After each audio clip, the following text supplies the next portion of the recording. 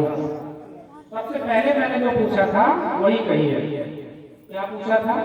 भगवान अवतार क्यों लेते हैं, कब लेते हैं, कैसे लेते हैं।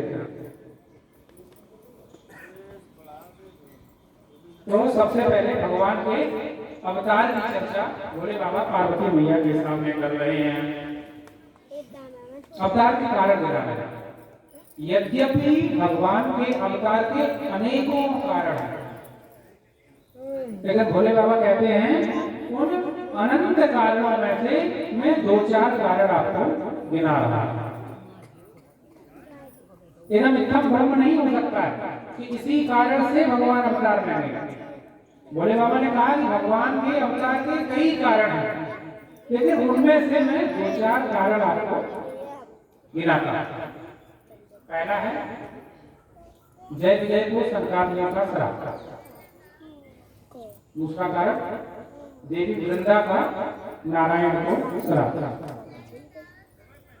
और तीसरा कारण स्वयं नारद जी का विष्णु भगवान को श्राप।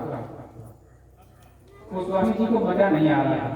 तो सब जितने भी भगवान के अवतार के कारण है सब श्राप ही श्राप है। क्या कुछ अच्छा नहीं हुआ है क्या? जब कोई श्राप देता है तभी भगवान अवतार लेते हैं। तो गोस्वामी जी अब उसमें बदल रहे हैं। पहले अपने मन में ये मत सोचना कि केवल श्राप के कारण भगवान अवतार लेते हैं। भगवान तपस्या से भी अवतार लेते हैं। स्वयं भोग मनोहर सतरूपा जिनते भई नर श्रेष्ठी अनुपा। मनु और सतरूपा की तपस्या से भी भगवान ने अवतार लिया। और 5वां कारण राजा प्रताप भानु को ब्राह्मणों का श्राप। भोले बाबा भगवान के अवतार के इन 5 कारणों की चर्चा करते हैं, लेकिन इन 5 कारणों में से पार्वती मैया को सबसे अच्छा कारण या सबसे ज्यादा कौतूहल भरा कारण सिर्फ एक लगा, एकदम गिरजा चकित भई सुन वाणी। जैसे ही नारद जी वाली बात पार्वती मैया ने सुनी, एकदम चकित हो गई। बोले यार महाराज, मेरे गुरु नारद जी ने भगवान को श्राप दिया। बोले का अपराध रमापति कीन्हा, भगवान नारायण से क्या अपराध हो गया था कि मेरे गुरु जी ने श्राप दे दिया। ये गुरु भक्ति है। ये भगवान में दोष देख सकती है, लेकिन अपने गुरु जी में कोई दोष नहीं। उन्हें नारद जी से कोई गलती नहीं होगी। गलती किससे हुई? का अपराध रमापति कीन्हा, भगवान नारायण से कौन सा अपराध हो गया था कि मेरे गुरुदेव ने उनको श्राप दे दिया। जरा विस्तार से सुनाइए। अब जब पार्वती मैया की इच्छा है ये कथा विस्तार से सुनी जाए, तो हम आप भी इस कथा को विस्तार से सुनते हैं। बोले जय श्री राम। बोले बिहति महेश तब। संतों का भाव है कि भगवान को हंसी क्यों आई? प्रश्न तो सही पूछा गया था। बोले हंसी इसीलिए आई कि देखो देखो ये है सच्चा गुरु का भक्त, भगवान में दोष देख रहा है। बोले हमारे गुरु से कोई अपराध नहीं है, रमापति से बताओ क्या अपराध हुआ है। पूरी विस्तार से बोले बाबा। नारद जी ने कथा सुना रहे हैं। कह रहे बहुत ही सिद्ध स्थल था ये। बद्री विशाल के क्षेत्र से नारद महाराज गुजर रहे थे और नारद बाबा ने परम रम्य सुरसरी की धारा देखी। भगवती गंगा का किनारा है, सुंदर सा वन देखा, एकदम शांति भरा क्षेत्र है। नारद जी महाराज को लगा कि चलो यहीं पे भगवान का ध्यान करते हैं। देखिए, हम आपकी जैसी बुद्धि होती है वैसा ही सोचते हैं। फूल का बगीचा हो, एक माली वहां पहुंच जाए, वो कहेगा फूल तोड़ लो, कल इनको बाजार में बेच लेंगे। अन्य प्रेमालाप करने वाले सोचेंगे यहाँ बैठ के कुछ हम अपनी प्रेम भरी बातें कर सकते हैं। लेकिन जो संत स्वभाव है, जो साधु है, वो कह रहा कितना सुंदर स्थल है, यहाँ बैठ करके भगवान का भजन कर लिया जाए। एकदम भोले बाबा बैठ गए, एकदम नारायण का ध्यान चालू है। श्रीमन नारायण नारायण नारायण, श्रीमन नारायण नारायण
लोगों के मन में शंका होगी तो महाराज नारायण भगवान का ध्यान कैसे नारद जी कर सकते हैं? उनको तो श्राप लगा है कि दो घड़ी से ज्यादा नहीं रुक नहीं सकते। मन में प्रश्न आ गया कि नारद भगवान कैसे समाधि चलेंगे? उनको तो दो घड़ी ठहरने का श्राप लगा, उससे ज्यादा रुक ही नहीं सकते हैं। गोस्वामी जी लिखते हैं सुमिरत हरि ही श्राप गति बाधी। भगवान का ध्यान करते ही श्राप जो नारद जी को लगा हुआ है कहीं ठहर नहीं सकते हैं थोड़ी देर से ज्यादा देर तक, वो बाधित हो गया। ये भगवान के नारायण के ध्यान में शक्ति है। जब हम भगवान से तादात्म्य बना लेते हैं, उनका सानिध्य पा जाते हैं, तो महाराज बिल्कुल भी काल चक्र रुक जाता है। एकदम समय की घड़ी वहीं पे रुक गई। सुमिरत हरि ही श्रापवती बाधी। एकदम भोले बाबा माता पार्वती से कहते हैं एकदम नारायण नारायण का जप कर रहे हैं नारद बाबा। इंद्र को लगा नहीं ऐसा तो नहीं है, ये भी हमारे स्वर्ग के सिंहासन पर कब्जा करना चाहता है। तुरंत उन्होंने कामदेव को भेजा, बाबा लोग तपस्या करें ठीक है, लेकिन ज्यादा बड़ी वाली ना करें, थोड़ी थोड़ी करें, जगह बदल बदल के करें। ये तो एक जगह समाधि लगाए बैठे, जाओ कामदेव। बेचारा कामदेव कल की कथा में भी आया था भगवान शंकर के लिए, और आज आ गया नारद बाबा के लिए। नारद बाबा के सामने कामदेव आया और उसने इतना अपना कौतुक किया, एकदम पूरा वातावरण बदल गया और नारद बाबा अपनी समाधि से जाग गए। सामने कामदेव को देखा, अब देखिए कितना आनंद। भोले बाबा ने जब कामदेव को देखा था तो क्या हुआ? जब देखा कि हमारी समाधि कामदेव ने बिगाड़ दी है, तो भोले बाबा ने क्रोध में भर के देखा था। लेकिन नारद बाबा कामदेव से पूछ रहे हैं, हाँ बताओ कोई काम था क्या किसने कर रहे हैं? कामदेव ने तुरंत बाबा के चरण पकड़ लिए, बोले देखिए महाराज आप जैसा त्रिलोकी में कोई नहीं है, आपने काम को जीत लिया, मेरा प्रभाव आपके ऊपर नहीं चल रहा है। और महाराज आपने तो क्रोध को भी जीत लिया। जब हम भोले बाबा की समाधि भंग करने के लिए गए थे तो उन्होंने क्रोध से जला के भस्म कर दिया।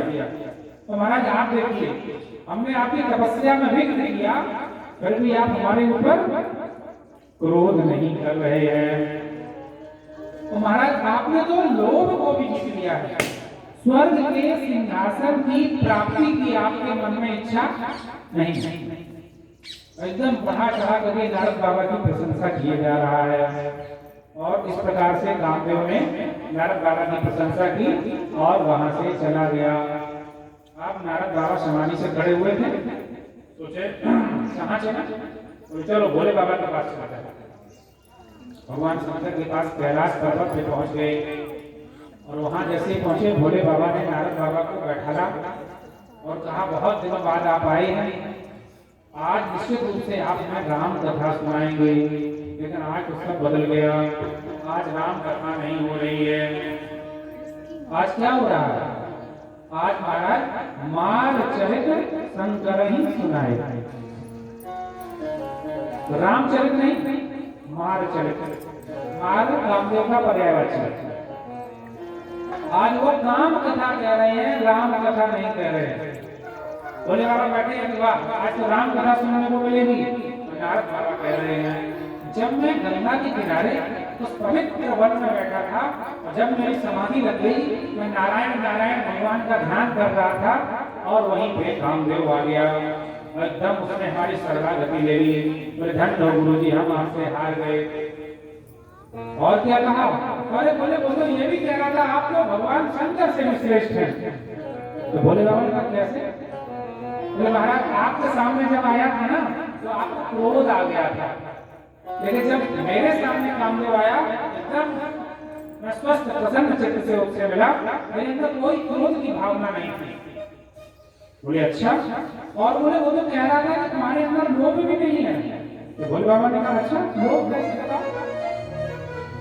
नारद बाबा कह रहे हैं कि वो कह रहा था अपना नहीं, नारद जी कह रहे हैं हम कुछ नहीं कह रहे हैं, जो पड़ोस वाली कह रही थी वो हम आपको बता रहे हैं। वो कामदेव कह रहे थे कि बताओ तुम्हें इंद्र के सिंहासन का लोभ भी नहीं है, ऐसा कह रहे थे। तो शंकर जी का मन एकदम ग्लानि से भर गया, चेहरा उदास हो गया। बड़ी आशा की कि राम कथा सुनने को मिलेगी और यहाँ भैया राम कथा चल रही है। अब जैसी कथा पूरी हो गई तो भोले बाबा ने कहा कि महाराज कथा पूरी हो गई? नारद बाबा ने कहा हाँ हो गई। तो नारद बाबा ने पूछा महाराज कैसी लगी, बताओ जरा कथा कैसी लगी? तो भोले बाबा ने कहा आज कहीं न कहीं ये कथा दोबारा कहीं न सुनाना। एक कथावाचक की इससे बड़ी बेइज्जती क्या हो सकती है? उसका श्रोता कह रहा है महाराज जो कथा आज हमें सुनाई दोबारा किसी को मत सुना। बहुत बार यदि नारायण पूछे भी कदम दोहराए फिर भी दोहरा करना, हमें तो सुना नहीं। और नारायण अगर पूछे तब भी दुरा कर लेना, मत सुनाना, क्योंकि भोले बाबा समझ गए हैं कि इनके अंदर अभिमान का बिल्कुल फूट रहा है। और जय सिया राम। एक आगे का प्रसंग हम देखते हैं कि हमें अपनी प्रशंसा से कैसे बचना चाहिए। वस्तुतः जो गुण है, जो सद्गुण है, वो जीव के धर्म नहीं है। अच्छे गुण किसके धर्म है? ईश्वर के, भगवान के। और उसी से अंश के रूप में हमें कुछ मिल जाता है, बिल्कुल थोड़ा सा। तो हमें क्या करना चाहिए? बोले उन गुणों को भगवान का आशीर्वाद समझें, अपना धर्म नहीं। हम लोग सुंदरकांड का पाठ करते हैं। हनुमान जी महाराज ने सब लंका का पता बता दिया। लंका में गए, अपना परचम लहरा दिए, एकदम लंका को तहस नहस करके जला के आ गए। और उसके बाद आकर के भगवान के सामने आए। सीता जी की हुई चूड़ा पड़ी हुई कि ये देखो चिन्हारी मिली है और सब सब ऐसा संदेश पहुंचा दिया। तो भगवान राम उनकी प्रशंसा कर रहे हैं। क्या कहते हैं? सुन सुख तो में नाही। अरे आप जैसा उपकार करने वाला मेरे ऊपर कोई नहीं है। मैं आपके इस ऋण से कभी पूर्ण नहीं हो सकता। और पूरी एकदम स्तुति किए जा रहे हैं। कितना सुंदर आपने हमारे ऊपर उपकार किया है, कितनी सुंदर शैला जैसा आपका शरीर है। और हनुमान जी महाराज जैसे अपनी प्रसन्नता सुन रहे हैं, उनका चेहरा एकदम मलिन होता जा रहा है। जब उन्होंने देखा इस प्रसन्नता से बचने का कोई उपाय नहीं है, तब क्या करते हैं? सोने प्रभु बचन बिलो की मुख गाते हरस हनुमंत। भगवान के ऐसे वचनों को सुन करके प्रभु के मुख की ओर हनुमान जी महाराज एक टकी लगा के निहारने लगे। और पूरा शरीर पुलकित हो रहा है, रोमांचित हो रहा है, सारे रोम खड़े खड़े हो गए हैं। अच्छा न परे प्रेमा कुल, भगवान के चरणों में गिर पड़े। त्राहि त्राहि भगवंत, अरे भगवान मेरी रक्षा करो, मेरी रक्षा करो। श्री रामचंद्र जी ने कहा, महाराज लंका में अकेले गए थे, किसी को लेके नहीं गए। और खूब उत्पात मचाए हो जाकर एकदम लंका का धमा समुद्र के इस पार दिखाई दे रहा था। तब तो तुमने एक बार भी नहीं कहा कि हमारी रक्षा करो, ये हमें डर लग रहा, हमारे साथ चलो। और आज जब सब बंदर भालू अपने समाज के हैं, मैं स्वयं साक्षात तुम्हारे सामने खड़ा हूँ, तुम्हारी प्रशंसा कर रहा हूँ, और तुम कह रहे हो मेरी रक्षा करो। यहाँ तुम्हें किससे भय लग रहा है? हनुमान जी महाराज कह रहे हैं आपकी इस प्रशंसा से अच्छा लग रहा है, इसी से मुझे भय लग रहा है, इसी से मेरी रक्षा करो। भगवान ने कहा क्यों? प्रशंसा में क्या समस्या है? बोले आप जब प्रशंसा करेंगे तो मेरे अंदर अभिमान जाग जाएगा, और जब मेरे अंदर अभिमान जाग जाएगा तो मेरा पतन होगा। बोलो है भी नहीं? तो हनुमान जी महाराज पूछ रहे हैं, अच्छा एक बात बताओ, जब गिरना ही है तो भगवान के चरणों से सुंदर स्थान क्या होगा? बोलो सियावर रामचंद्र की जय हो। भगवान राम प्रसन्न हो गए, लेकिन नारद बाबा नहीं समझ पाए कि इस प्रसन्नता रूपी शत्रु से कैसे बचा जाए। हम आपकी समस्या होती है ना, हम लोगों की कोई बड़ी प्रसन्नता करते, आज क्या कथा चल रही है, एकदम आनंद आ गया। कुछ लोगों से हम बड़े बुरे लोगों से मिले कथा के बारे में, हमने कहा कथा में कुछ संशोधन की गुंजाइश है, हमें बता दीजिए। तो उन्होंने कहा अरे बहुत बढ़िया कथा चल रही है, लगा एकदम कहे रहो दबा दो। तो हमने कहा कथा तो अच्छी चल रही है, लेकिन संशोधन की गुंजाइश मनुष्य के प्रत्येक कार्य में रहती है। एक अच्छी आलोचना व्यक्ति को आगे बढ़ाती है, इसलिए प्रसन्नता में नहीं होना चाहिए। और अगर कोई आपकी आलोचना करता है तुरंत उससे पकड़ लीजिए, यही हमारा सच्चा हितैषी है। निंदक नियरे राखिए आंगन बुद्धि छवा, बिन पानी साबुन बिना निर्मल करे सुहाव। अगर सहन शक्ति है, सुनने की क्षमता है, तो निश्चित रूप से जो आपकी आलोचना कर रहे हैं उनके पास बैठिए। बीपी की समस्या ना हो, कुछ लोगों की प्रॉब्लम होती है, वो लोग कुछ अगर आलोचना हो जाए उनका बीपी बढ़ जाता है, एकदम दवा खानी पड़ती है। अगर सहज प्रसन्नता का भाव आपके मस्तिष्क में है, चित्त में है, तो अपनी आलोचना को सुनिए और उसको गुनिए, इससे हम क्या सुधार कर सकते हैं। लेकिन आज नारद बाबा प्रसन्नता को समझ नहीं पाए, बड़ाई को समझ नहीं पाए, एकदम बड़ाई का पुल मान दिया कामदेव ने। तो भोले बाबा के पास गए, वहां भी उनकी दाल नहीं मिली। वो कह रहे हैं आज कथा सुनाई, ये कथा दोबारा मत सुनाने में। नारद बाबा को लगा कि ईर्ष्या हो गई, पदवी बड़ी हो गई ना, हमने काम को भी जीत लिया, क्रोध को भी जीत लिया। भोले बाबा क्रोधी तो हैं, तो इसका मतलब जो है कि हमसे जल रहे हैं। बोले ये देखो बड़ा वाला कथावाचक कर रहा है, इसलिए कह रहे हैं कि ये वाली कथा कम मत सुना। लेकिन नारद बाबा को कहाँ चाहिए, जाते थे नारायण धाम में, भगवान का दर्शन करते थे क्षीर सागर में। उन्होंने सोचा कि कुछ दिन रुक जाओ, अरे रोज रोज जाओ कौन इज्जत करेगा, कौन पूछेगा हाल चाल, महाराज कैसे आए, वो पानी आनी पी लो, और सब रास्ता बढ़िया रहा। इसलिए कम समय जब बीत जाए, बीच में अंतराल हो जाए, तब जाना चाहिए। तो नारद बाबा कुछ दिन के लिए गायब हो गए, तो कुछ दिन नहीं जाएंगे, और जब जाएंगे तो हमसे हालचाल जरूर पूछा जाएगा, और जब पूछा जाएगा तो सुना देना।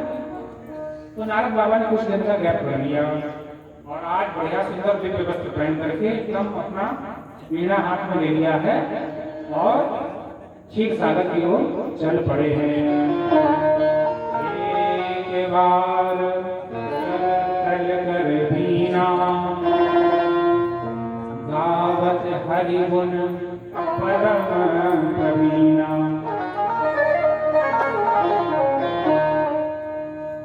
आज ये अपना बीना बजाते हुए क्षीर सागर जा रहे हैं। गोस्वामी जी के शब्दों पे आप ध्यान दीजिए, आज ये गान प्रवीणा है, आज इनके अंदर भाव नहीं है। जैसे कोई अच्छा संगीत का जानकार हो, बहुत सुंदर सुंदर भजन सुनाए, लेकिन अगर उसके अंदर भाव नहीं है तो भजनों का महत्व नहीं है। गोस्वामी तुलसीदास जी ने आज इनको गान प्रवीणा की उपाधि दे दी। तो बस बीना बजाने में कुशल है, गा रहे हैं, लेकिन चित्त में कुछ नहीं उतर रहा है, और सीधे नारायण धाम में पहुंच गए। अब आप देखिए गोस्वामी जी के उस प्रसंग पे आ जाइए जब नारद के श्राप को अंगीकार करके भगवान राम वन में भटक गए। नारद जी के मन में विचार आया, मोर श्राप कर अंगीकारा सहत राम नाम दुख भारा। मैं जाकर के जरा देखूं कि मेरे श्राप को अंगीकार करके भगवान कैसे भटक रहे हैं, जंगल में रोते बिलखते कैसे लग रहे हैं। लेकिन उस समय नारद जी गान प्रवीणा नहीं है, कैसे हैं? गावत राम चरित मृदुवाणी। गोस्वामी जी कहते हैं बहुत ही मीठी वाणी में भगवान के चरित्र का गान कर रहे हैं। लेकिन आज कामदेव को जीत करके क्षीर सागर में गान प्रवीण होकर के पहुंच गए, गान प्रवीणा। जैसे नारायण ने लिखा, हर से मिले को की रमा निकेता। आओ नारद बाबा बैठो, एक ही आसन पे बैठते हैं। शेष सैया पे नारद बाबा को भगवान ने बैठा लिया। नारद बाबा विचार कर रहे, अरे पहले हम आते थे तो पानी में खड़े रहते थे, समुद्र के खारे जल में मैं नीचे खड़ा रहता था, चाहे ठंडी हो, चाहे बरसात हो, चाहे गर्मी हो, अपना ऊपर आसन पे बैठे रहते थे, और वहीं से हम दंडवत करके चले जाते थे। आज देखिए अपने पास में बैठा रहा, और कैसे हर से मिले, भगवान प्रसन्न भी हैं, क्योंकि रमा निकेता। अपने आसन से उठ करके नारद जी का स्वागत किया और महाराज अपने आसन पे बैठा लिया। आगे कहते हैं बहुत दिन में मुनि कीनी दाया। बहुत दिन हो गए, बहुत दिनों बाद आपने हमारे ऊपर दया की। आज नारद बाबा दर्शन करने नहीं आए हैं, आज नारद बाबा दर्शन देने आए हैं। तो भगवान उनकी भावना को समझ गए और भगवान कहते हैं बहुत दिनों में मुनि कीनी दाया। बहुत दिनों बाद आपने मेरे ऊपर कृपा करी, मुझे दर्शन दिया। नारद जी ने सोचा कि साहब इतना उलट पलट चल रहा है। अपने मन में थोड़ा सोचा कि क्या बात है, क्या बदल गया। कपड़े कपड़े तो वही केवल धुल लिए थे। कामदेव को जीत लिया, उसी का प्रताप है। भगवान अपने आसन पे बैठा रहे हैं, अपने बराबर समझ रहे हैं, मुझे भगवान के बराबर होने वाला है। और आज ये कह रहे हैं बहुत दिनों में मुझे कीनी दाया। बहुत दिनों बाद आपने मेरे ऊपर दया की। अच्छा, इसका मतलब ये मेरा इंतजार कर रहे हैं। वाह, नारद बाबा एकदम अपने प्रसन्नता चित्त से, उस प्रसन्न चित्त से एकदम आनंद सरोवर में डूब रहे हैं। भगवान क्या सोच रहे हैं? बोले और अभिमान, जो आपके हृदय में अभिमान का अंकुर आया है, उसको मैं देख जा रही हूँ, काटिए उसको मैं बहुत जल्दी काटने वाला हूँ। देखो डॉक्टर साहब क्या करते हैं, छोटा सा फोड़ा हो गया, छोटे से डॉक्टर के पास में गए, वैद्य जी हैं या कोई और छोटे से डॉक्टर हैं, वो थोड़ी सी दवाइयाँ रखते हैं। वो कहते हैं ये पुड़िया ले जाओ, टिकिया ले जाओ, इसको खा लेना, ये थोड़ा फंसी ठीक हो जाए। वो कौन थे? भोले बाबा। वो समझ गए थोड़ा हो रहा है, अगर इसको यही ठीक करना है तो बोले ये दवा खाओ, यही ठीक हो जाएगा। लेकिन वहां तो ठीक नहीं हुआ, आगे चले। बड़े बड़े डॉक्टर साहब के पास में आए। एक छोटी सी बात याद आ गई। मैं जब केंद्रीय विद्यालय में पढ़ाता था तो बच्चे बहुत ही कोमल हृदय के होते हैं। वो हमसे पूछते थे कि सर आपके नाम के आगे डॉक्टर क्यों लिखा है? आप मेडिकल की पढ़ाई करके आए हैं। छोटे बच्चे हैं ना, तो मैं उनको बार बार समझाता था कि जो मेरे नाम के आगे डॉक्टर लिखा है वो मेडिकल वाला नहीं है, हम कोई ऑपरेशन वगैरह नहीं करते। बोले फिर हमने कहा हमने राम कथा में भगवान के चरित्रों को पढ़ने में, मीमांसा के कर्मकांड को सीखने में पीएचडी किए, इसलिए मेरे नाम के आगे डॉक्टर रखा। स्वयं नारायण आज डॉक्टर है। उस अभिमान रूपी घोड़े को और पका रहे हैं। बोले ये वाली दवाई लगा रहे हैं, बोले एकदम पीला पड़ जाएगा, फिर ऑपरेशन करने में मजा आएगा। तो उस अभिमान को बढ़ाने के लिए जितने साधन थे भगवान ने सब करवा दिया। अब नारद बाबा प्रसन्न हैं, आज बड़ा स्वागत सत्कार हुआ। बहुत प्रसन्न होकर के भगवान के धाम से चल रहे हैं। भगवान अपने काम में लग गए। बोले ये मेरा भक्त है, इसका उद्धार करना, इसको रास्ता दिखाना मेरा काम है। जैसे ही नारद बाबा क्षीर सागर से आगे आए, बहुत सुंदर से ग्राम की रचना भगवान ने कर दी। श्रीपुर नाम का एक सुंदर नगर बसा दिया गया और उसमें शीलमणि नाम के एक राजा बैठे हुए हैं और उनकी बहुत सुंदर कन्या है विश्वमोहिनी, जिसका नाम है। ये विश्वमोहिनी स्वयं भगवान की माया है। नारद बाबा ने आते समय देखा कि महाराज जाते तो इसी रास्ते से थे, इतना सुंदर नगर तो बन गया, बड़ा बड़ा बड़ा बने हुए हैं, पहले कभी दिखाई नहीं दिया। बहुत बार हमें आरती में भी शामिल हुए। अच्छा, हो सकता है नया बना, चलो देख के आते हैं। जैसे ही श्रीपुर में प्रवेश हुआ, उस श्रीपुर नगर की शोभा से नारद बाबा अभिभूत हो गए। सोचा इस नगर का राजा कौन है, स्वामी कौन है, उससे मिला जाए। राजा कौन है? शीलमणि जी तो नारायण ही है, रूप बना के बैठे हैं। आओ नारद बाबा आओ, बहुत सुंदर समय पे आए। अरे ये नगर बहुत सुंदर है, सजावट है, क्या चल रहा है? शीलमणि जी ने कहा कि हमारी कन्या है और बड़े नाजुक तरीके से हमने इसको पाला है, बस महाराज इसी का स्वयंवर है। नारद बाबा ने कहा वाह, इतना सुंदर मौका है।